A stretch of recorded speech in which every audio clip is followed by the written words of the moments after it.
Immobilier au service de la transformation. Je vais vous présenter rapidement les interlocuteurs qui sont en face de vous. Dominique Lozé. Alors Dominique a travaillé dans le groupe BNP Paribas pendant de nombreuses années sur des sujets qui ne s'appelaient pas encore Flex Office, de qui connaît bien, et il anime maintenant un think tank qui travaille sur le travail, justement. Et c'est un des sujets d'aujourd'hui. Moi, j'ai travaillé pendant 5 ans environ chez BNP Paribas sur l'évolution des environnements de travail, ce qu'on appelle dans ce groupe-là le Flex Office, que vous appelez ici environnement dynamique, mais on parle un peu de la même chose, et puis sur le télétravail. Et puis, il y a 2 ans, avec des professionnels qui ont travaillé sur ces sujets, venant de l'immobilier, venant de la RH, venant du coaching, venant de la transformation et venant de l'IT, parce que ce sont tous ces sujets on a créé un groupe de réflexion sur l'évolution du travail. Voilà, je co-préside. Alors moi, je voulais aborder avec vous des questions plus qu'autre chose. Hein. On parle de changement aujourd'hui, on parle d'environnement dynamique, on parle de changer nos habitudes, les vôtres en tout cas. Et c'est bien de se demander, mais pourquoi on fait ce qu'on fait de la manière dont on le fait aujourd'hui ? Et finalement, on le fait parce qu'on est dans le fruit d'une évolution qui est l'appropriation par le secteur tertiaire et le secteur des services des modes d'organisation et des modes de travail de l'industrie. C'est pour ça qu'on fait comme ça. Hein.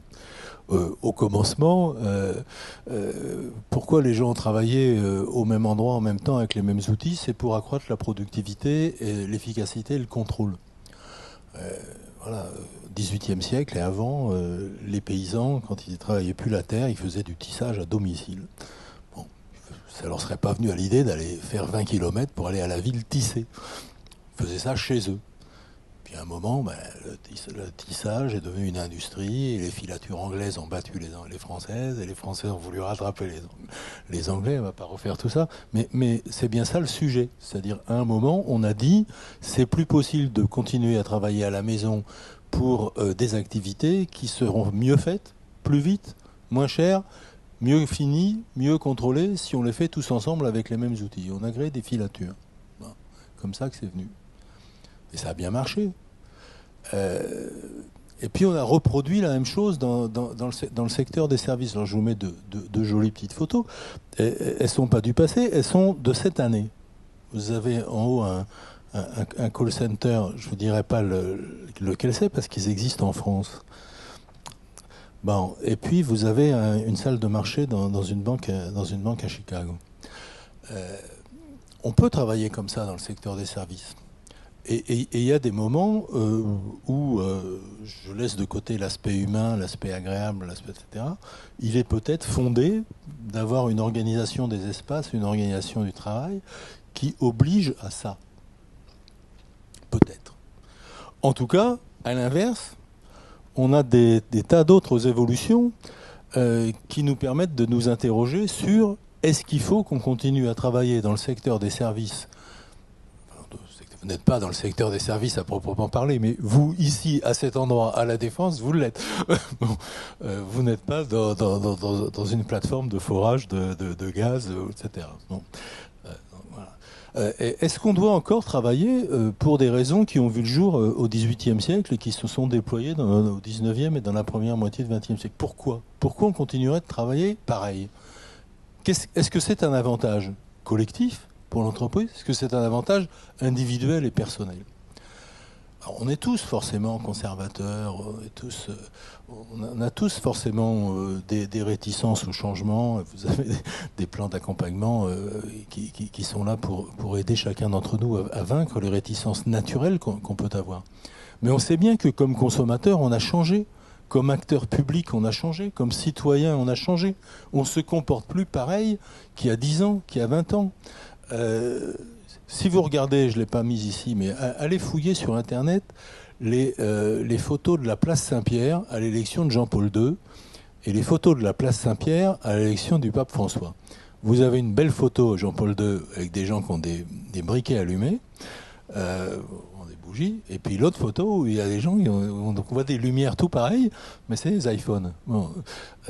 Et là, on est pourtant sur la place Saint-Pierre, dans un truc très profond qui renvoie à des convictions, même pour ça, on a changé. Même pour ça, on a changé. Il y a aussi une photo extraordinaire d'un meeting d'Hillary Clinton avec ses partisans où ils lui tournent tous le dos. Mais ils lui tournent tous pas le dos pour leur montrer les fesses. Et ils lui tournent le dos pour faire un selfie. Les comportements changent. On utilise, alors tous ou pas, moi je suis chauffeur privé plutôt qu'Uber, on a changé nos modes de comportement d'utilisation des véhicules. Quoi qu'on pense de Madame Hidalgo, Vélib, le partage de l'offre de vélo, c'est un succès. Le partage de l'Autolib, c'est un succès. L'idée pour beaucoup de Parisiens d'acheter une voiture ou d'acheter un vélo devient obsolète. Maintenant, il y a les scooters qui démarrent, etc. Airbnb, la plupart d'entre nous l'ont utilisé ou vont l'utiliser, ou ont les enfants qui l'utilisent. Et pourtant, ça vient de loin. Le Airbnb, au départ, c'est grosso modo pour aider les étudiants dans l'équivalent Erasmus américain à se trouver une piole. Et là, on est dans quelque chose qui dépasse l'offre hôtelière dans notre pays et en Europe occidentale. Je viens de vacances en Italie, dans Airbnb. La ville où j'étais, l'offre Airbnb est supérieure aussi à l'offre hôtelière. C'est le cas à Paris. Bon. Donc ça change, et ça change parce qu'on change dans nos comportements. Quand vous rajoutez à ça les deux phrases que j'ai citées, là, qui sont quand même pas banales, hein, c'est de se dire, le PDG de Cisco qui disait à Davos en 2015 que 40% des activités qui existent aujourd'hui auront disparu dans 10 ans. Et puis, vu de l'autre côté, c'est le ministère de l'Éducation américain qui le dit, 65% des enfants qui rentrent à l'école primaire aujourd'hui feront un boulot qui n'existe pas encore.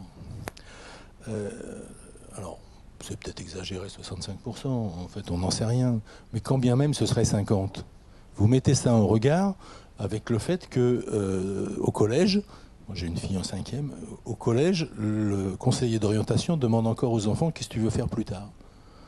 C'est la question qui est complètement ridicule. L'enfant qui va répondre bah, « écoutez, je vais faire 4 périodes dans ma vie, je vais d'abord rentrer dans une boîte de consulting, puis après je vais aller ouvrir un bar à tapas à Calcutta, et puis après je vais faire un break pour au Burkina Faso faire du caritatif, et puis je vais revenir chez Total ou chez Engie », le prof, il ne va pas l'écouter. Le prof, il veut pompier, médecin, avocat, machin. On est dans une évolution de rupture et de transformation colossale de la société qui nous affecte tous, qui affecte tous nos comportements et dont on ne peut pas supposer qu'elle n'affecte pas les lieux de travail. C'est impossible. Bon. Et de la même manière qu'avec mes histoires du 18e et du 19e, on a la technologie qui a impliqué un mode d'organisation du travail et donc un mode de vie des gens. De la même manière, aujourd'hui, la technologie va faire que les modes de vie qui ont déjà changé à l'extérieur vont changer à l'intérieur. Comment allons-nous dire aux collaborateurs qu'on recrute? Comment allons-nous dire aux plus jeunes d'entre nous qu'on est obligé d'aller au bureau tous les jours alors qu'il n'y a aucune raison? Parce que moi, je bosse avec ça et avec ça. Et je peux travailler partout. Donc, il faut être sacrément vicieux pour m'obliger à faire 1h30 de transport, alors que je peux le faire sans faire 1h30 de transport. Bon. Donc, il faut une raison à ça. Il faut justifier. Parce que si on ne le justifie pas auprès des collaborateurs, ils diront « No way, je vais ailleurs. Je vais là où on m'autorise à le faire. » Parce que soit il y a une raison de le faire, collaboratif, co-construction, dynamique de groupe, brainstorming, travailler ensemble, tout ce qu'on veut. Ça existe. Et là, il y a des raisons de se voir. Bon, soit il n'y a pas de raison, et c'est juste de la bureaucratie. Parce qu'on peut travailler n'importe où. Alors, forcément, de ce point de vue-là, les espaces de travail changent. Et ils changent. Soit on aborde ça comme une contrainte, soit on aborde ça comme une chance. Et l'environnement dynamique, moi je l'aborde comme une chance et comme un rattrapage au travail de ce qu'on a à la maison. Parce que jusqu'à présent, si on n'en est pas en environnement dynamique ou en flex, hein, on est assigné à résidence, à une place, à un bureau, on a tous à peu près le même bureau. Alors si on a des bureaux, on a 9 mètres carrés, 12, 15, peu importe, ou alors on est sur des benches tous les mêmes. Et quoi qu'on fasse dans la journée, quoi qu'on fasse dans la semaine, on nous dit t'es là, t'es assigné à résidence. Or la réalité, les sociologues du travail sont très clairs sur ces sujets-là, c'est qu'un collaborateur des services, et particulièrement les cadres, mais tout le monde dans les services, a en fait une séquence d'activités qu'on peut très bien définir. Je ne vais pas les lister, il y en a qui disent qu'il y en a 10, il y en a qui disent qu'il y en a 15, mais grosso modo, je suis en réunion, je prépare la réunion, je débriefe de la réunion, j'ai une visio, une conf call, j'ai un entretien individuel avec mon N+1 ou mon N-1, je fais du brainstorming avec des collègues, je dis du mal de mon chef à la machine à café, etc., etc. Et on peut faire une liste d'une dizaine de choses comme ça, qui, si on les prend avec une page blanche, on se dit c'est bien que chacune d'entre elles ait un environnement particulièrement adapté pour, et en aménagement et en mobilier. Et regardez chez vous. Alors évidemment, ceux qui habitent un studio ne vont pas être concernés par ce que je dis, qu'ils m'excusent. Mais ceux qui ont plusieurs pièces chez eux, ils ont une cuisine en général ou une salle à manger. Et en général, ils ne dorment pas dans la cuisine. Puis en général, ils vont se dormir dans le lit. Puis en général, ils regardent la télé sur le canapé, etc. C'est-à-dire qu'il y a des endroits assignés pour différentes activités. Ce qu'il n'y avait pas au travail jusqu'à maintenant. Alors la question n'est pas de changer les habitudes pour faire du dogmatisme et au coup de sifflet, tout le monde bouge quand on parle d'environnement dynamique. La question n'est pas de vous dire que quand, dans votre chambre et dans votre lit, un jour vous êtes du côté droit, un jour du côté gauche parce qu'on a décidé qu'il fallait changer, que c'était mieux. La question c'est de dire que quand on travaille tout seul, on a besoin d'un environnement qui est plus confidentiel, plus clos, où on est plus confortable, qui est différent de quand on est en entretien à deux, qui est différent de quand on prépare une réunion en brainstorming, qui est différent que quand on est dans un digital lab ou je ne sais pas quoi, et que donc l'entreprise se met au diapason de la vie privée pour fournir des environnements différenciés, adaptés aux activités différenciées. Et de ça, il ne faut pas avoir peur, parce que ça, c'est la vie. Et dans 5 ans, on trouvera même assez curieux qu'on ait pu vivre autrement. Voilà essentiellement ce que je voulais dire comme background. Alors, après l'environnement dynamique, on disait c'est pas une mode. Moi, je pense que c'est effectivement pas une mode, c'est pas de la cosmétique, c'est une lame de fond. C'est une lame de fond qui est liée à ce que je disais tout à l'heure, c'est-à-dire moi qui peux travailler n'importe où, anywhere, anytime, any device, pourquoi je dois aller là? Et est-ce que finalement, le mix de ce que je vais, de où je vais travailler, n'est pas de temps en temps au bureau au sens où nous sommes maintenant, de temps en temps chez moi, et de temps en temps dans des tiers-lieux au sens large, espace de coworking, le bistrot des coins, plus ou moins organisé, plus ou moins sécurisé, suivant l'entreprise pour laquelle je travaille, suivant ce que j'ai à faire. Mais on voit la lame de fond, elle existe. Hein. Alors, les précurseurs, évidemment, sont des gens qui n'avaient pas grand mérite, il faut être honnête, parce que c'est les cabinets de conseil, Accenture, le dernier qui est passé, c'est Deloitte, ils sont jamais au bureau. Donc, c'est pas très compliqué pour eux d'aménager des bureaux pour des gens qui passent au mieux une journée par semaine. Donc, je pense qu'il faut les citer parce que ça existe, mais il ne faut pas les citer comme des showcases, comme des modèles qu'on doit copier. Ce sont des gens qui sont allés très loin dans la rationalisation de l'immobilier, la rationalisation des mètres carrés. En général, ils ont de l'argent et des collaborateurs bien payés. Donc les bureaux sont bien agencés. Mais enfin, ils s'adaptent au fait que 70% des gens chez Atos, ils ne sont pas chez Atos, ils sont chez le client, de même que les gens d'Accenture, etc. Mais il faut les citer quand même parce qu'ils sont grosso modo tous passés en flex office. Maintenant, on a des choses qui avancent beaucoup. Hein. Si vous regardez BNP Paribas, d'où je viens, moi j'ai travaillé 5 ans en préparation des projets. Le showcase, le modèle, c'est 2500 personnes à Levallois en environnement dynamique avec un tout petit peu moins de 8 positions de travail pour 10 collaborateurs. Et l'objectif de BNP Paribas, c'est de passer tous les sièges parisiens en flex office d'ici 2020, c'est-à-dire plus de 15 000 personnes, entre 15 et 20 000 personnes. Bon, et ça avance, ça marche forcé avec livraison. Mais avec des contraintes assez fortes en termes de mètres carrés par collaborateur et en termes de position de travail par collaborateur. On a des gens qui ont... Donc on est sur du massif, comme vous. Le plus massif connu de moi, c'est la Société Générale avec l'immeuble Les Dunes à Val de Fontenay, avec plus de 5000 collaborateurs, 50 000 mètres carrés. Bon, mais avec peu de contraintes en mètres carrés, peu de contraintes en espace, et pas de contraintes non plus en position de travail par collaborateur, puisqu'ils sont restés à 1+1. Bon. Et puis, on a des sociétés maintenant plus petites qui y vont. Je crois que la dernière en date pour moi, c'est je me trompe, c'est Adidas, pardon, c'est Adidas cet été avec 3000 mètres carrés. Juste avant, il y a eu Danone. Bon.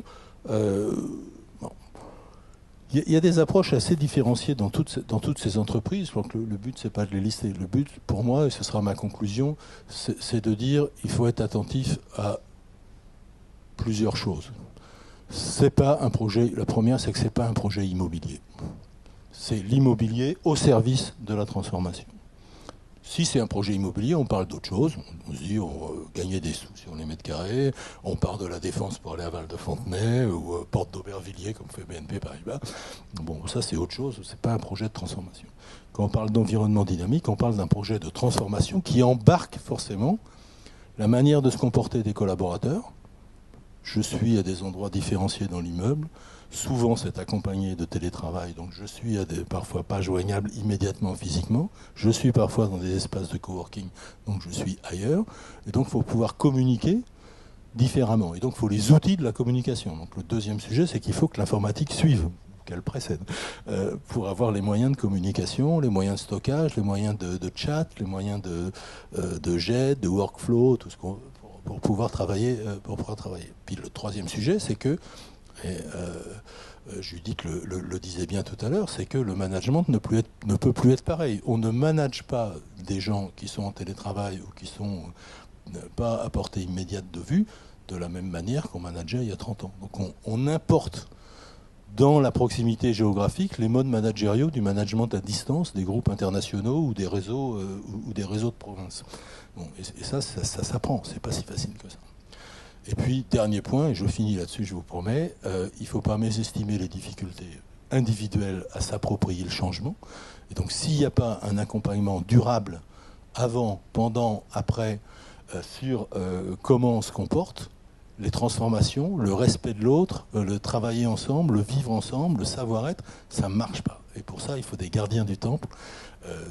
Bon, je ne sais pas où ils sont chez vous, ils sont à la DRH, à la direction de l'immobilier, à la transformation, mais les gardiens du temple, ils ne sont pas seulement en haut ou ailleurs, ils sont dans chaque équipe pour que ça fonctionne bien entre tout le monde.